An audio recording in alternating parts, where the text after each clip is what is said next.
Would you believe that there was once a herd of elephants that an entire village called the Magic Elephants? For 6 days we followed their tracks. We heard their breathing and their trumpeting echoed through the wilderness. Yet every time we got close, they vanished. We never got a chance to fire a shot or even catch a proper glimpse of them.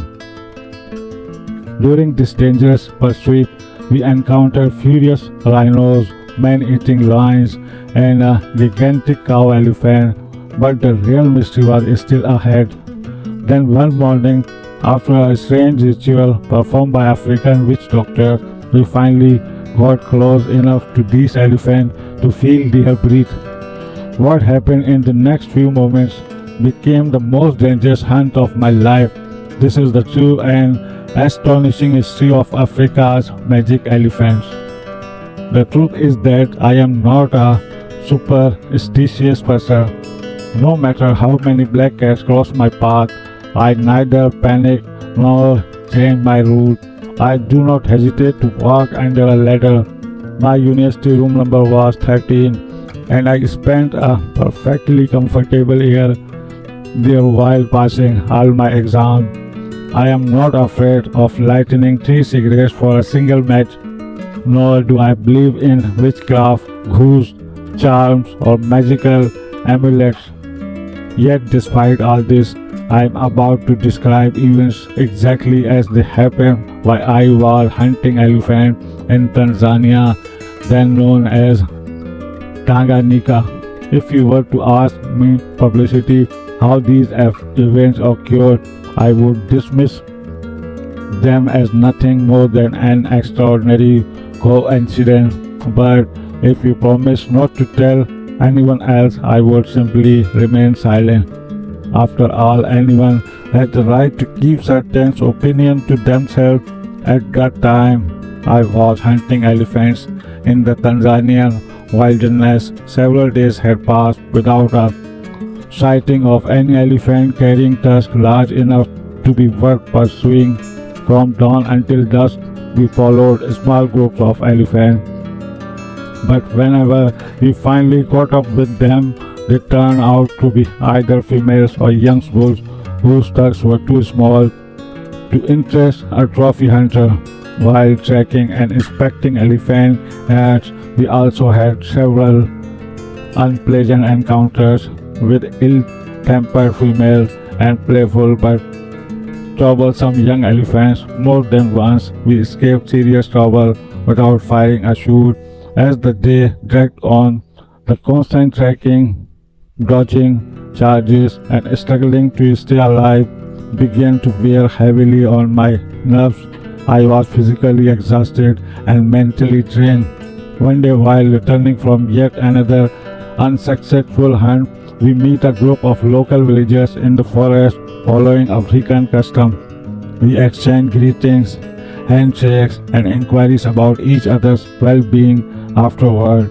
A long discussion broke out between the villagers and my guide and gun bearer Mafanika in their native language.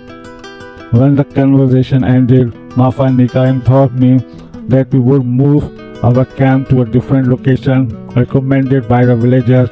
Our new campsite was set up beside a small village on the edge of a dense forest. The villagers appeared to be farmers, but in reality they survived largely through hunting. Game was plentiful in this forest because hunting regulations in African countries were strict and expensive. Local people had only one practical opinion. Approaching in this remote and isolated region, there were no nearby towns and few other sources of food or income. To conceal this underground trade, they cultivated maize and sugar beets as a cover.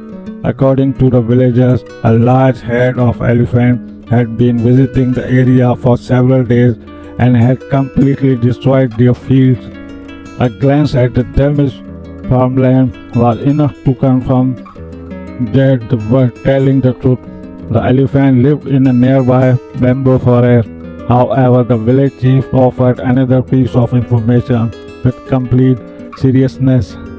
There was no point trying to kill these elephants because they were magic elephants. If you tracked them, you could never catch them, and if you managed to find them, bullets would have no effect. I smiled to myself when I heard this. Me believe such nonsense? Certainly not. Still, one question bothered me. The entire village consisted of hunters whose livelihood depends on hunting. Why then were these elephants living so comfortably right beside the village without being driven away or killed?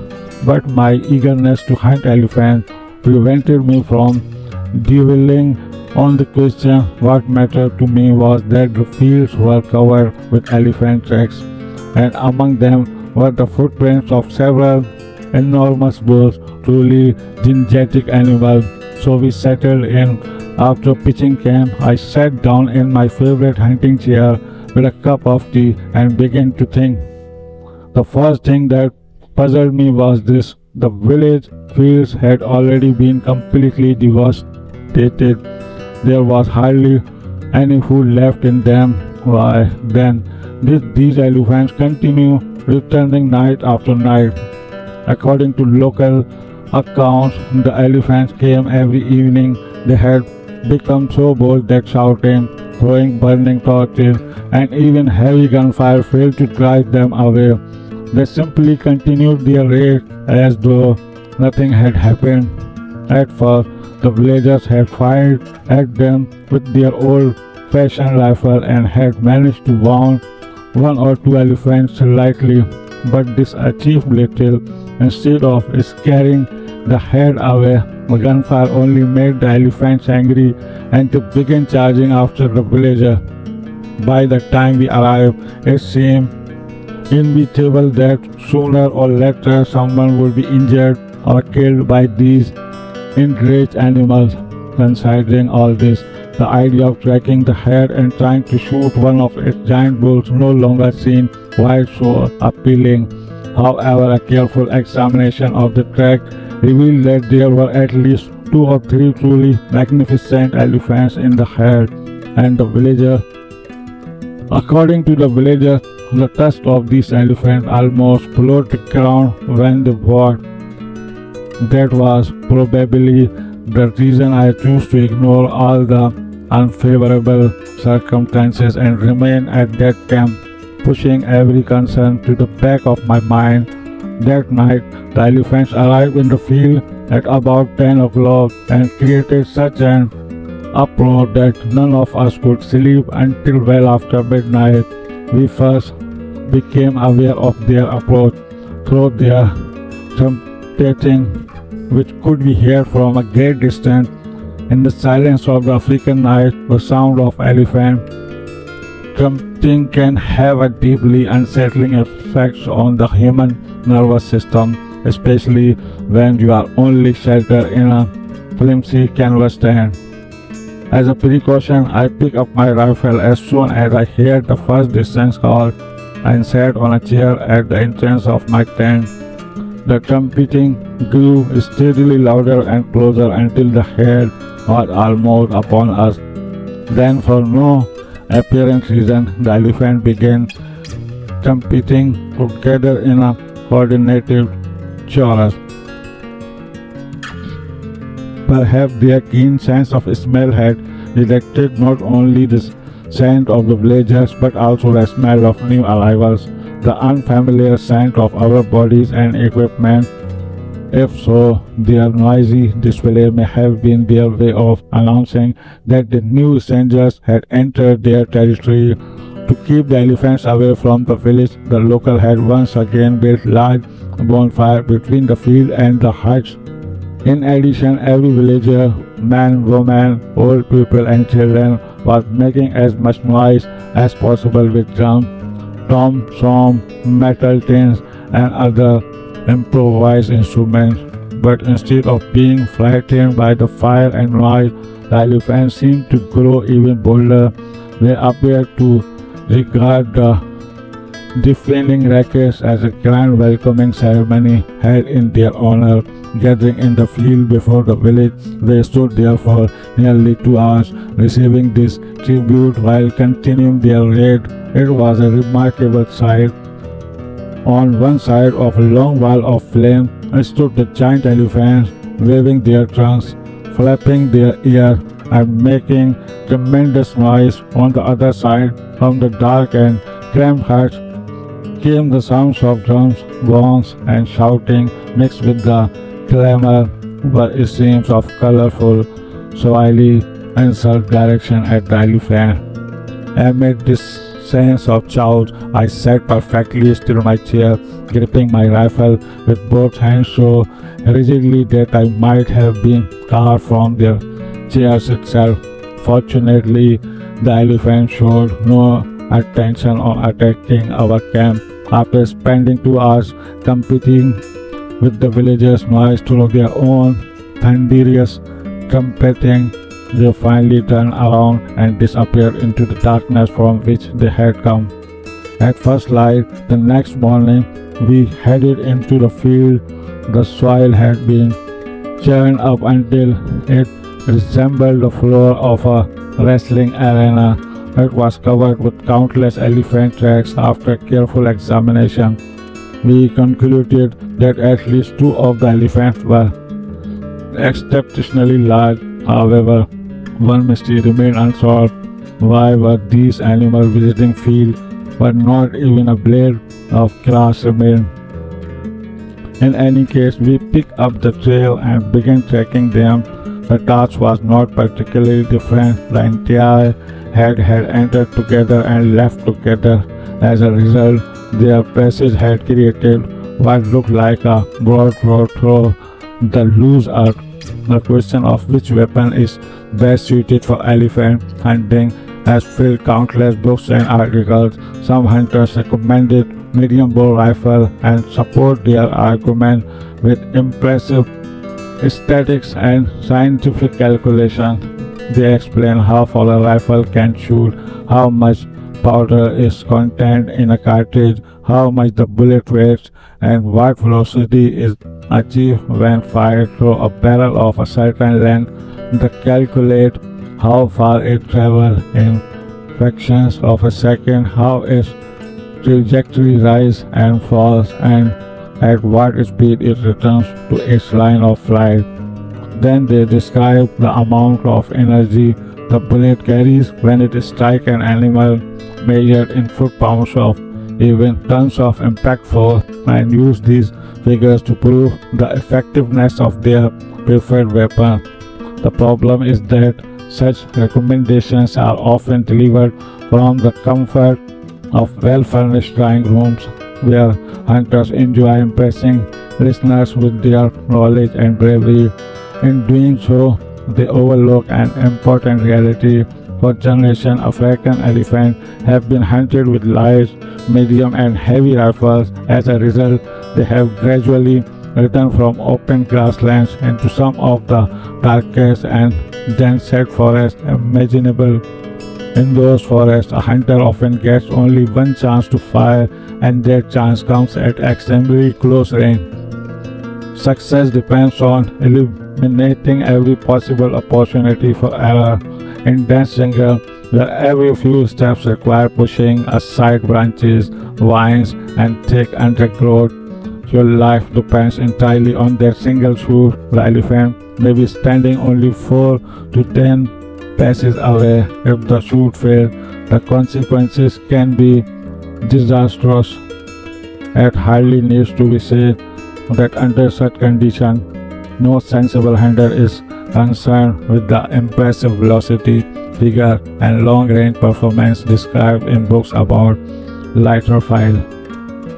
Every experienced hunter knows that if he merely wounds an elephant in a jungle so dense that escape is impossible, and the animal charges, the situation quickly becomes one in which very little of the hunter is likely to remain intact. There would be very little left of him that could be put back together. Therefore, in such situations, I began a very soft-hearted cautious, indeed extremely cautious hunter prefer to carry a weapon powerful enough that Even if things go wrong, there will at least be some trace left behind to show where the unfortunate hunter once stood. On that particular day, I was armed with a double-barreled Panko 65 hammerless rifle, a weapon generally regarded as highly suitable for elephant hunting. With me was Mafanika carrying my .375 Magnum magazine rifle. Both weapons were loaded with solid bullets designed for penetrating thick bone and muscle. Behind us walked another member of our party and two or three hunters from the village. The elephant had originally come from the dense forest near the village. However, on their return journey, they had changed direction. Instead of going back into the forest, they followed its edge for about 5 miles until they reached a spring. There they drank water and coated themselves in mud before heading toward the bamboo forest I mentioned earlier. A bamboo forest is very different from an ordinary forest. The undergrowth is so thick that even walking a few steps can become a struggle. Sunlight rarely penetrates the dense bamboo canopy, leaving the ground permanently damp and muddy. Almost swamp-like darkness hangs over the forest at all times. The only path through such a place are the narrow trails made by animals. Even then, there are times when a person must use both hands and feet just to move forward. A bamboo forest becomes even more intimidating when you are tracking elephant through it. In such circumstances, the sound of a squirrel running across the ground is enough to make your heart jump.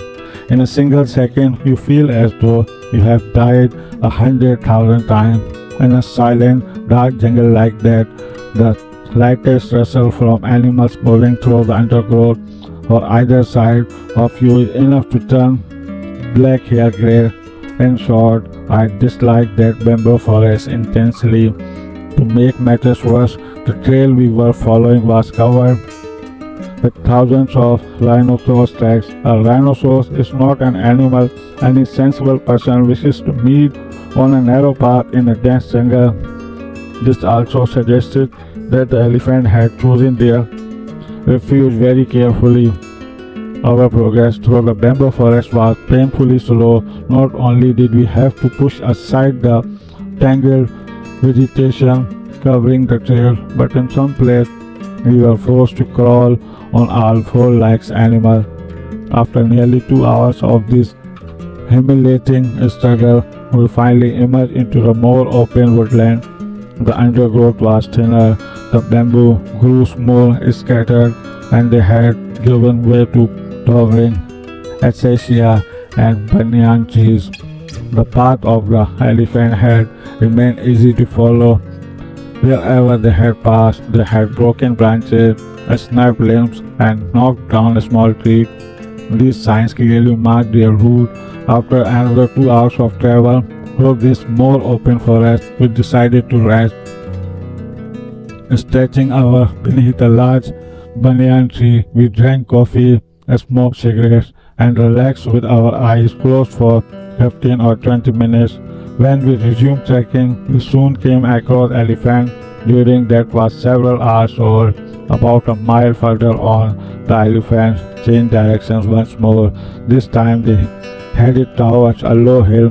As we approached it, we discovered that the herd had altered its course again and was now moving toward a gently sloping plain. I told Mafanika to climb a tree and survey the area. He climbed up and studied the plain for quite some time. When he came back down, he reported that there appeared to be a large depression in the ground some distance away, densely covered with trees. Judging by the rich greenery, there was probably a spring or water source there, and the elephants had most likely gone in that direction. Before moving on, I carefully checked the wind, opened my rifle to inspect the cartridges, and then headed towards the wooded hollow with renewed hope. We had not yet reached the forest when we heard the deep rumbling sounds coming from the elephant's stomach. Such sounds usually occur under two circumstances. Either the elephants are relaxed and resting, allowing their bodies to function naturally, or they are frightened and nervous. Since we were still a considerable distance away and the wind was blowing from the elephants toward us, there was no possibility that they had detected our scent. That reassured us. It meant the elephants were probably resting peacefully and had no idea we were approaching. Once again, I checked the wind and found it favorable. We were now close enough to hear them clearly. The snapping of branches, the flapping of ears, and the long deep breath drawn through their trunks. We were nearing our goal. The thought of placing a perfect shot into the temple of the largest bull elephant made my heart race with excitement. At the same time, my throat had gone dry, and beads of sweat covered my forehead and palm. Elephants were still 40 or 50 yards away when suddenly every sound ceased. We froze in place, my grip tightened around the rifle, and the thought immediately crossed my mind. If the elephants had caught our scent, if so, a mass charge from the head was entirely possible. For nearly 5 minutes, we stood motionless. For nearly 5 minutes, each of us stood as perfectly still what we might as well have been trees rooted in the forest for centuries. The elephant silence was almost unbearable. I felt an overwhelming urge to shout and charge toward them, but somehow I restrained myself instead. I moved slowly toward the dense patch of forest where, by our estimate, 15 to 20 elephants were hiding. A short while later, we reached the very spot where the elephants had been resting. They were gone. No one could say when they had left, how they had left, or why they had left so silently. At that moment, I would gladly have given away the wealth of 7 kingdoms to anyone who could explain where those elephants had disappeared to. We had set out at dawn, and by now the sun was almost overhead. Like humans, elephants dislike heat and direct sunlight, so my belief that they could not have gone very far seemed perfectly reasonable. Yet we did not hear those men come like elephants again until 4 o'clock in the afternoon. Once more I took every possible hunting precaution and moved toward them, convinced that this time I would finally shoot one. But once again the elephants vanished as completely as if they had never existed. One moment they were right before my eyes, the next they seemed to dissolve into thin air. I began to doubt my own senses. Perhaps I thought exhaustion was causing my hearing and eyesight to deceive me, yet my companions were staring in the same direction with the same bewildered expressions. They had seen exactly what I had seen.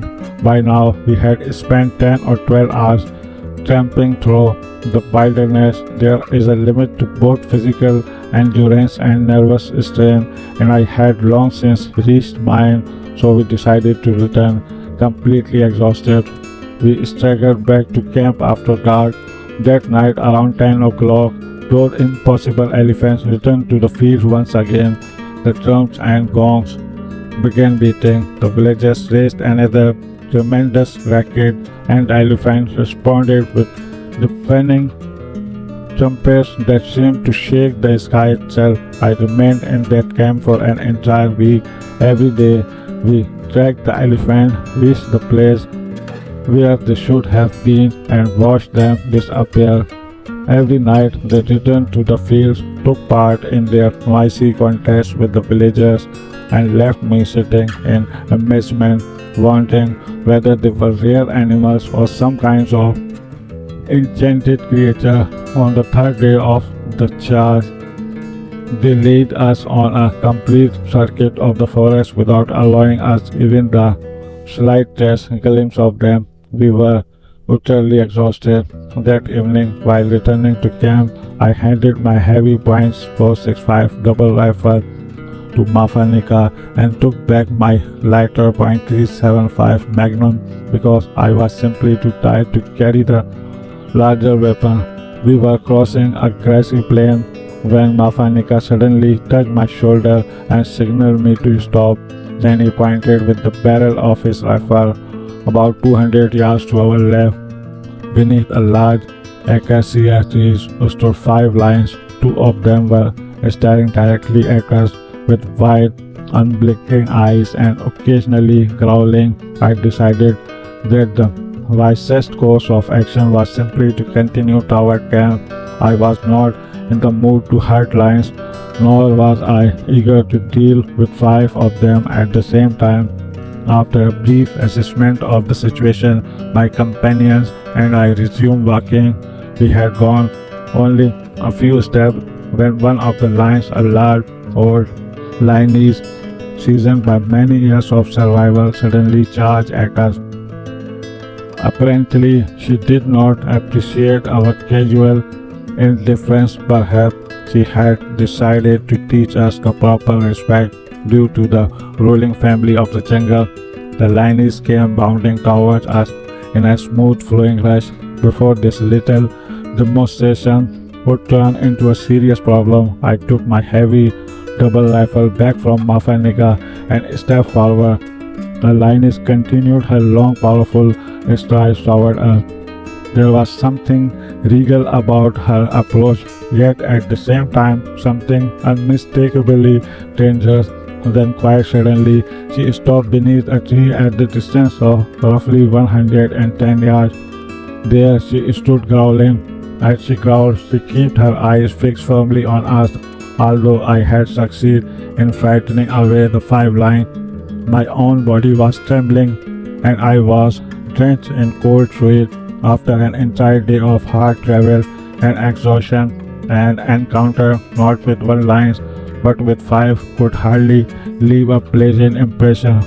I made a solemn promise to myself that if another lion ever charged me from within 50 yards, I would certainly shoot it.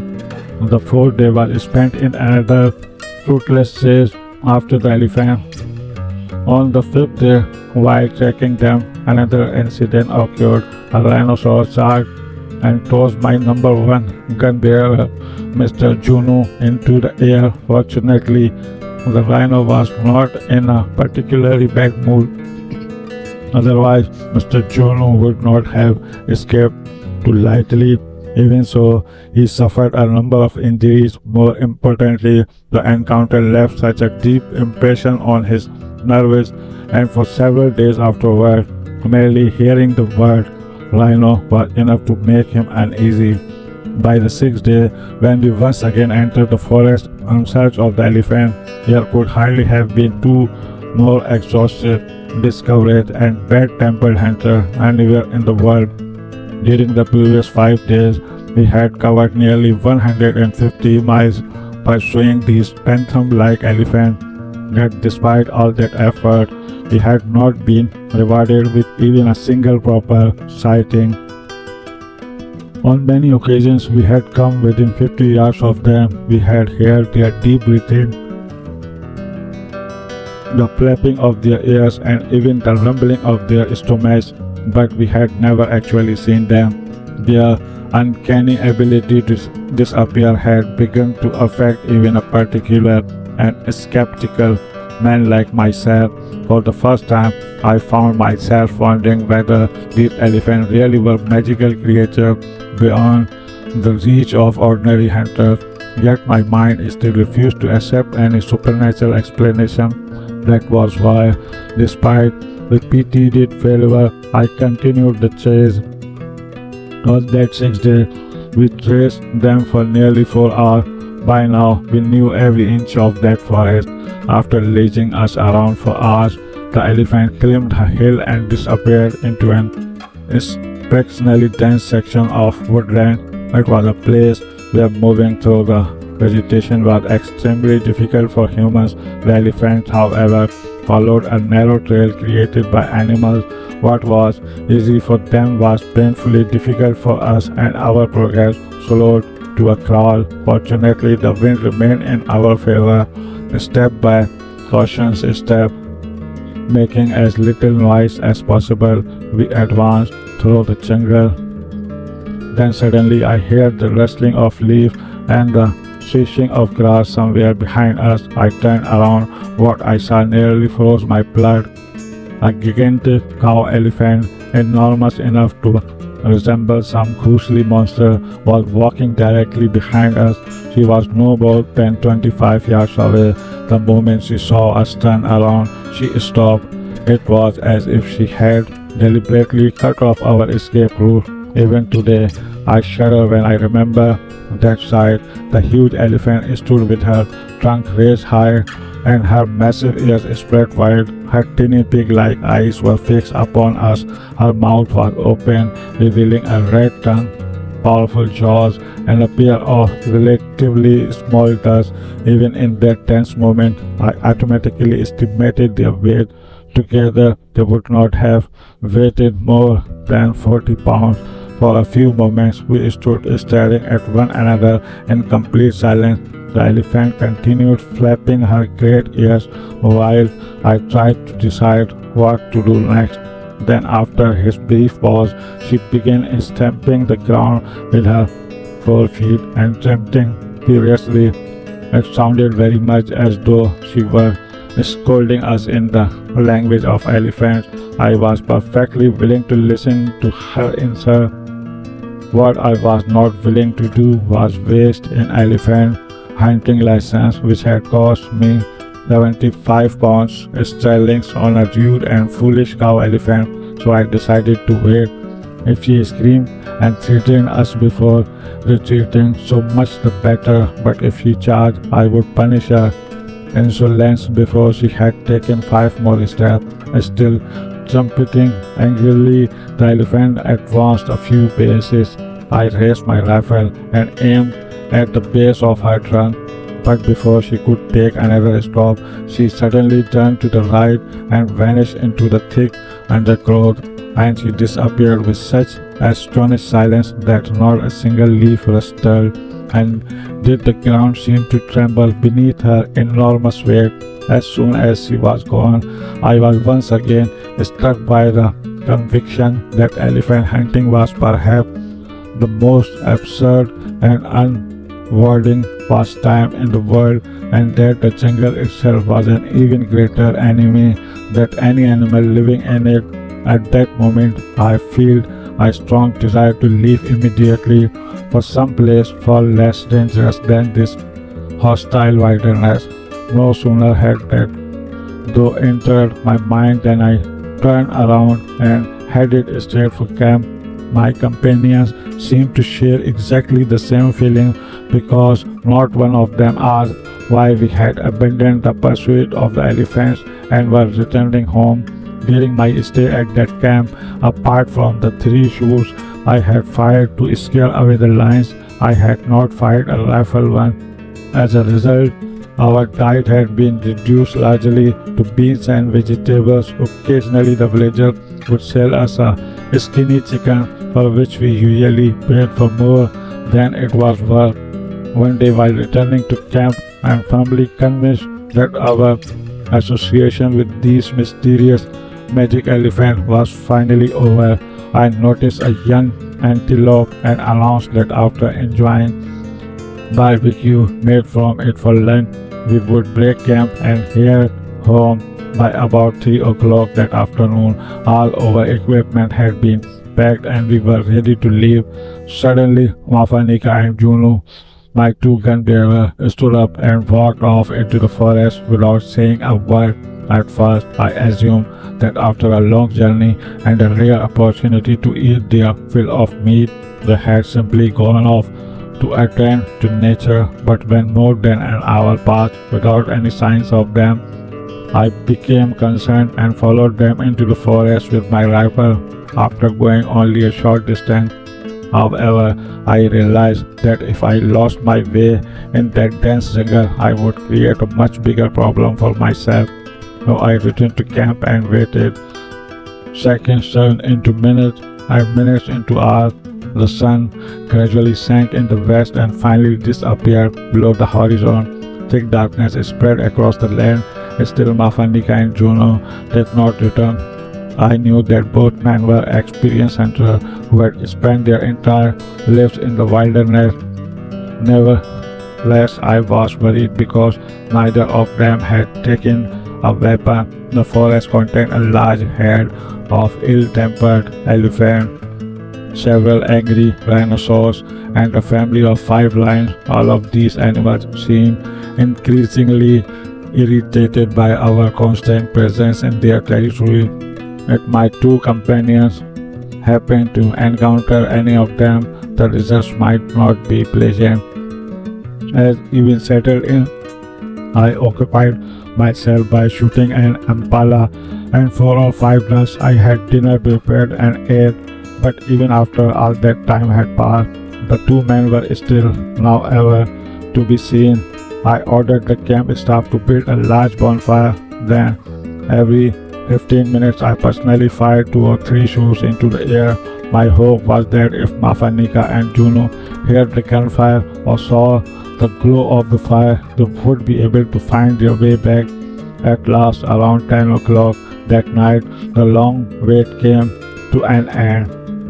The 2 gun bearers suddenly walked into camp with the same mysterious silence with which they had departed hours earlier. But they were not alone. With them came 2 tall, thin Africans. The newcomers were particularly neat, wearing only narrow strips of red cloth around their waist. Each carried a cloth bag slung over his shoulder. Upon entering camp, neither Mafanika nor John offered any explanation or introduced the stranger. Instead, the 2 visitors walked straight to the fire, sat down, and began removing various objects from their bags. I watched closely. Among the items were long lined hairs, the claws of a leopard, the jawbone of a jackal, and the dried skin of a python. These objects were carefully arranged on the ground in a particular pattern. Next, they threw a piece of dark wood and a powder of nearly the same color into the fire. The moment these substances touched the flame, thick black smoke began to rise. As the smoke billowed upward, the 2 men drew lines on the ground, creating a strange diagram of various points. Within the design, they placed loin hairs, fragments of dried skin, and pieces of bone. I observed the entire ceremony with great interest. Eventually, Mafanika approached me and asked for 5 shillings, which I handed over without question. After that, he brought my 2 heavy rifles and a supply of cartridges and presented them to the witch doctor. The moment they received the weapons, both men began chanting in voices that were not merely off key but downright Eric. At times, their voices dropped to a whisper. At others, they rose louder than the howling of wild animals. Then, while continuing their chant, they passed my expensive rifle through the thick black smoke. The cartridge received the same treatment. Afterward, one of the witch doctors came over, took me by the hand, and led me in a circle around the fire while the other continued chanting his spells. My 2 gun bearers were likewise led around the fire as part of the ritual.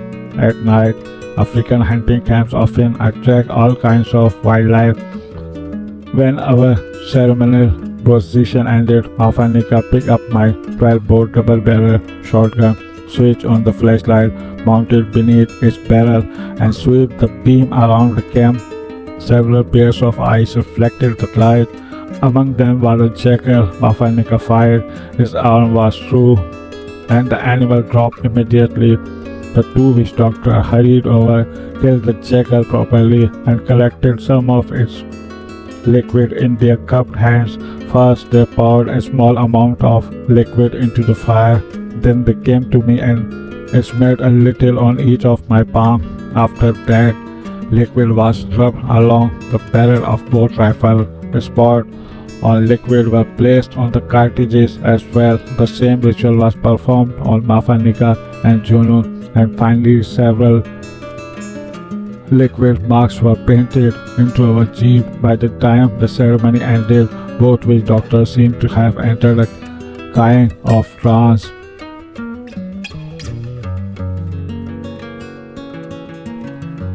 Much like the ecstatic state some people experience while listening to deeply spiritual music. Meanwhile, the camp cook prepared a meal for them. They ate heavily. Large chunks of ampala meat were thrown into the fire, and several ducks were plucked and roasted as well. The roasted meat was served alongside a pot of traditional African berry beer before going to bed. That night, I made up my mind the next morning I would make one final attempt to test my luck against these mysterious magic elephants. The following morning, as usual, we got up rather late. After making our usual preparations, we ate a light breakfast and followed the elephant tracks into the forest. On this way, the hare once again avoided entering the forest directly and instead followed its edge towards the spring located about 5 miles away. Mafanika suggested that rather than following the tracks continuously, we should cut across the terrain and try to intercept the elephant. The shortcut took us about 2 hours. We arrived in a relatively open stretch of woodland. There were no elephant tracks where we stood, yet Mafanika continued confidently in a particular direction as though he knew exactly where the herd would be. Eventually, we reached a salt lake and discovered fresh elephant tracks. The sign suggested that the herd had passed through less than an hour earlier. Their drunks was still there, and although it was no longer steaming, it remained warm. At the point, Mafanika and Juno removed their clothes and instructed me to do the same. After considerable negotiation, they reluctantly allowed me to keep my underwear on. Then they smeared elephant dung all over my body and produced to do the same to themselves. It was an unpleasant and foul-smelling experience, but my determination to hunt the elephant was strong enough to make me tolerate it. Our clothes were also rubbed with dungs. Once we were satisfied that neither our bodies nor our clothing carried any scent other than that of elephant, we dressed again and continued along the trail with renewed optimism. There were countless signs of the herd's passage, broken branches, stripped bark, flattened bushes, and above all, the unmistakable footprints of elephant. After walking only a short distance, we stood abruptly. From a large patch of dense forest nearby came the sounds of the elephant's herd. Mafanika searched for the tracks of a particularly large bull and soon found them. The three of us began following that individual animal. After a while, we checked the wind and found it favorable. A few steps later, I saw him standing no more than 40 yards away. Was a gigantic elephant with enormous tusks. It was the first time, after covering nearly 150 miles in pursuit of these elusive creatures, that I had seen one at such close range. I was still congratulating myself on my good fortune when I heard a rustling sound. A beautiful young cow elephant walked across in front of the bull. The great elephant immediately turned toward her. As he did so, his immense tusks became fully visible for the first time. Their tips almost touched the ground. This was exactly the kind of elephant that hunters dream about. From where I stood, I could have fired immediately, but the appearance of the young cow complicated matters. The bull now had his back toward me and seemed entirely occupied with his companion, the two communicating silently through gentle movement of their trunks. Shouting an elephant from behind is generally considered poor practice. In extreme circumstances, a hunter may aim at the base of the tail in the hope that the bullet will penetrate deeply into the body, but such shots are far from ideal. Fortunately, I was in no hurry. I knew that with such a charming young companion nearby, the bull was unlikely to leave anytime soon. I could afford to wait for a better opportunity. As I stood there, another problem arose, an ethical one. It did not feel right to kill an elephant peacefully standing beside its mate. I suddenly remembered the ill-tempered cow elephant that had blocked our path in the jungle the previous day. That unreasonable creature had early made me give up elephant hunting altogether, but this scene was entirely different. This was a gentle and graceful elephant. Although I could not hear their conversation, the behavior of the bull and the cow suggested that they might have been discussing the pleasant weather, the beauty of their surroundings, or simply the comforts of life. Slowly my raised rifle began to lower. No, I could not bring myself to separate these two affectionate creatures. I was still thinking this when the bull suddenly looked directly at me. He had seen me.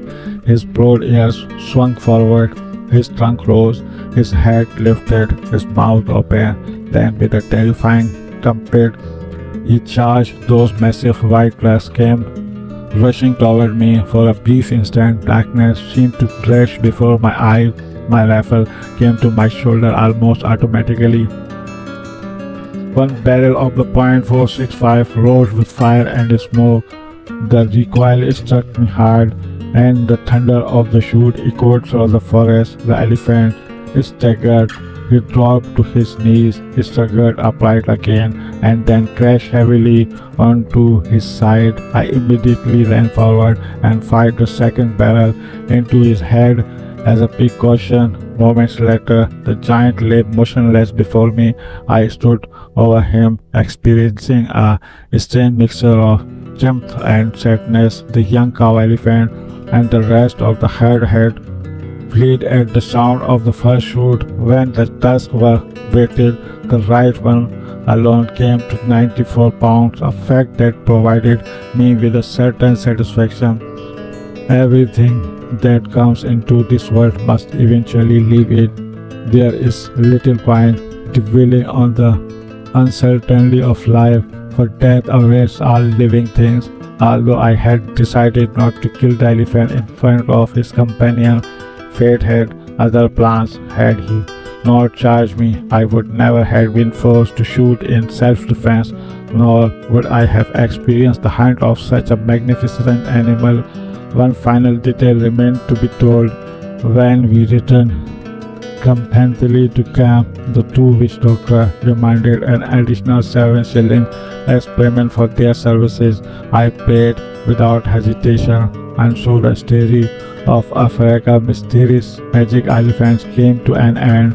After 6 days of relentless trekking, countless miles through the wilderness, brushes with death, encounters with lions, rhinoceros, and giant elephants, I finally uncovered the secret that the villagers had mistaken for magic. Yet the mysteries of the jungle never truly end. Behind every tree lies another story. Beneath every footstep lurks another danger, and hidden within every dark night wait another unanswered questions. In the next chapter, I will tell the true story of a man-eating predator that spread such terror across an entire region that villages became deserted after sunset and families locked themselves inside their homes praying for survival. Who was this deadly killer? How many people fell victim to it? And was there anyone capable of stopping it? To find out, stay with us. If you enjoy this story, please like the video, subscribe to the channel, and turn on notifications so you never miss another thrilling true tale from the wilderness. Until next time, goodbye.